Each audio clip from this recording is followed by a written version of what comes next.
Shalom saudara-saudari yang terkasih, tema renungan kita Yesus nama di atas segala nama yang dibawakan oleh Pendeta Drison Ginting.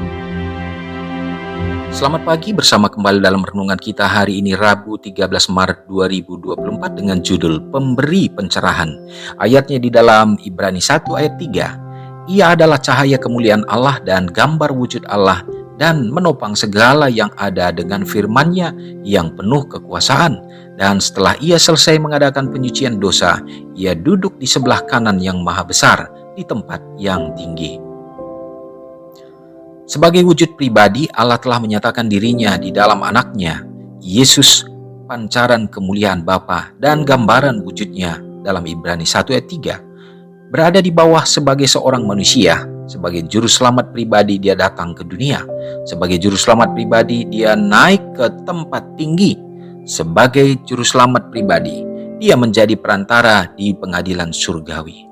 Di hadapan tahta Allah melayani seorang yang serupa dengan anak manusia demi kita dalam Wahyu 1 ayat 13. Kristus, terang dunia, menyelubungi kemegahan dan keilahiannya yang menyilaukan dan datang untuk hidup sebagai seorang manusia di antara umat manusia, sehingga mereka dapat tanpa binasa mengenal pencipta mereka. Tidak ada orang yang pernah melihat Tuhan kecuali sebagaimana ia dinyatakan melalui Kristus. Kristus datang untuk mengajar umat manusia apa yang Tuhan ingin mereka ketahui. Di langit, di atas, di bumi, di lautan luas, kita melihat karya tangan Tuhan. Semua ciptaan menyaksikan kuasanya, kebijaksanaannya, kasihnya. Tetapi bukan dari bintang-bintang atau lautan atau air terjun kita bisa mempelajari tentang kepribadian Allah sebagaimana yang dinyatakan dalam Kristus. Tuhan melihat bahwa diperlukan pernyataan yang lebih jelas daripada alam untuk menggambarkan baik kepribadian maupun karakternya. Dia mengutus anaknya ke dunia untuk mengungkapkan sejauh yang sanggup diterima oleh penglihatan manusia, sifat dan atribut Allah yang tidak kelihatan. Seandainya Allah ingin digambarkan sebagai pribadi yang tinggal dalam unsur-unsur di alam, dalam bunga, pohon, puncak rumput, tidaklah Kristus akan membicarakan hal ini kepada murid-muridnya ketika ia berada di bumi? Tetapi tidak pernah dalam ajaran Kristus Allah dibicarakan dalam hal yang demikian. Kristus dan para rasul dengan jelas mengajarkan kebenaran tentang keberadaan Tuhan yang bersifat pribadi. Kristus menyatakan segala sesuatu tentang Allah dalam bentuk yang dapat ditanggung atau dimengerti oleh manusia yang berdosa tanpa binasa. Dia adalah guru ilahi, pemberi pencerahan. Seandainya Allah sanggup menganggap kita membutuhkan wahyu selain dari yang dinyatakan melalui Kristus dan dalam firman tertulisnya, Dia akan memberikannya. Renungkan lebih dalam. Jika Yesus menyatakan segala sesuatu tentang Allah yang dapat ditanggung oleh manusia yang berdosa, hal apakah yang akan Dia ajarkan kepada manusia tentang Allah sepanjang kekekalan? Umat Tuhan yang terkasih, kita mendapatkan kembali pelajaran-pelajaran yang memudahkan kita untuk memahami dan juga mengimani Allah kita.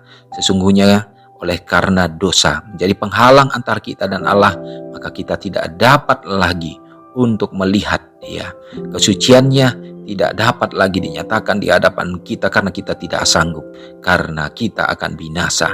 Namun Allah memahami itu dan Dia mengerti sehingga Dia juga memberikan pelajaran-pelajaran bagi kita. Kita dapat belajar lewat alam ciptaan Tuhan, lewat segala sesuatu yang ada di dalam ciptaan ini kita dapat melihat kasih-Nya. Namun dikatakan bahwa itu tidak sempurna, sehingga Allah memberikan satu cara untuk kita dapat melihat apa yang sesungguhnya yang Allah kita inginkan dan kehendaki, sehingga itu ditunjukkan melalui kehadiran Yesus Kristus yang menjadi manusia, mengambil rupa kita, dan Dia hadir untuk menebus kita melalui teladan di dalam dunia ini. Saudara yang kekasih, sungguh mulia apa yang Yesus kita buat. Dia tahu bahwa kita lemah, Dia tahu kita tidak bisa untuk dapat melakukan hal yang benar dan yang baik lagi.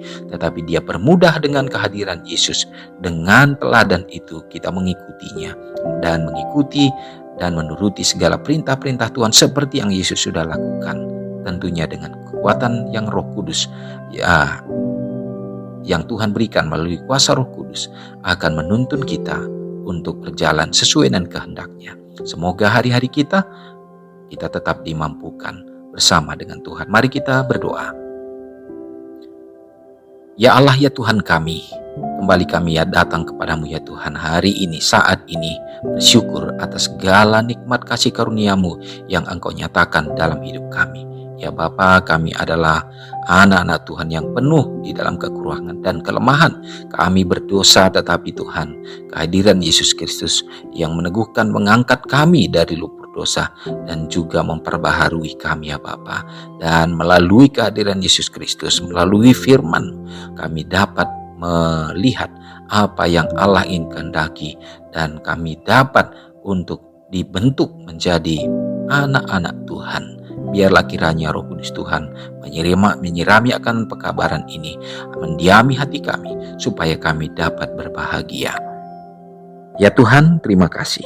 Memohon kiranya biarlah Engkau akan berada dalam hidup kami, dalam rumah tangga kami, supaya Engkau menjadi soko guru bagi kami, menuntun anak-anak kami Tuhan dalam pertumbuhan perkembangan mereka, dalam dunia pendidikan, perkuliahan, dan meraih harapan masa depan. Biarlah semua sesuai dan kehendak Tuhan yang membuat mereka berdiri teguh menjadi tiang-tiang bagi gereja Tuhan.